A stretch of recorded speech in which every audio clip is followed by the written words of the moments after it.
കഴിവിനൊരു പരീക്ഷണം.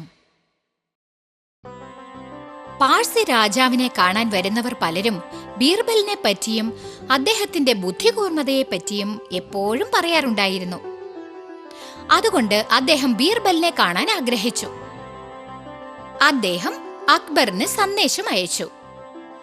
അതിൽ താങ്കളുടെ ബുദ്ധിശാലിയായ മന്ത്രി ബീർബലിനെ ഒരാഴ്ചത്തേക്കെങ്കിലും തന്റെ വിരുന്നുകാരനായി അയക്കാൻ അഭ്യർത്ഥിച്ചിരുന്നു. അക്ബർ ബീർബലിനെ അയക്കാൻ തീരുമാനിച്ചു. പാർസി രാജാവിന് ചില പാരിതോഷികങ്ങളും ബീർബലിന്റെ കൈവശം കൊടുത്തയച്ചു. ബീർബൽ പാർസിയിൽ വന്ന ഉടനെ, മഹാരാജാവ് താങ്കളെ കാണാൻ കൊതിച്ചിരിക്കുകയാണ്, വരൂ അദ്ദേഹത്തിന്റെ പക്കലേക്ക് പോകാം. രണ്ടുപേരും രാജകൊട്ടാരത്തിലേക്ക് പോയി. കൊട്ടാരത്തിൽ പ്രവേശിച്ച ബീർബൽ ഞെട്ടിപ്പോയി. അവിടെ 6 സിംഹാസനങ്ങളിൽ ഒരേപോലെയുള്ള മുഖഛായയും ശരീരപ്രകൃതിയും വസ്ത്രങ്ങളും ധരിച്ച 6 പേർ ഇരിക്കുന്നുണ്ടായിരുന്നു. ബീർബൽ ഇതിനു മുൻപ് പാർസി രാജാവിനെ കണ്ടിട്ടുമില്ല.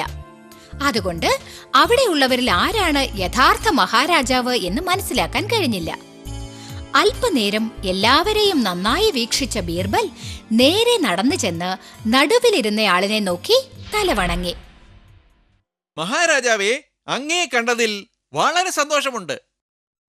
പാർസി മഹാരാജാവ് ഷാ ബീർബൽ തന്നെ എങ്ങനെയാണ് കണ്ടുപിടിച്ചത് എന്ന് അത്ഭുതപ്പെട്ടു.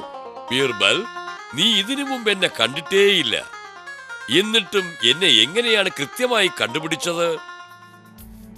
മഹാരാജാവേ, ആദ്യം ആരാണ് യഥാർത്ഥ മഹാരാജാവെന്ന് എനിക്ക് മനസ്സിലായില്ല. എല്ലാവരെയും ഒരു തവണ ശ്രദ്ധിച്ചു നോക്കി. ഒരു കാര്യം എനിക്ക് മനസ്സിലായി, മറ്റെല്ലാവരും അങ്ങയെ നോക്കിയിരിക്കുന്നതായും അങ്ങ് മാത്രം എന്നെ നോക്കിക്കൊണ്ടിരിക്കുന്നതായും എനിക്ക് മനസ്സിലായി. അങ്ങനെ അങ്ങാണ് യഥാർത്ഥ മഹാരാജാവെന്ന് തീരുമാനത്തിലെത്തി.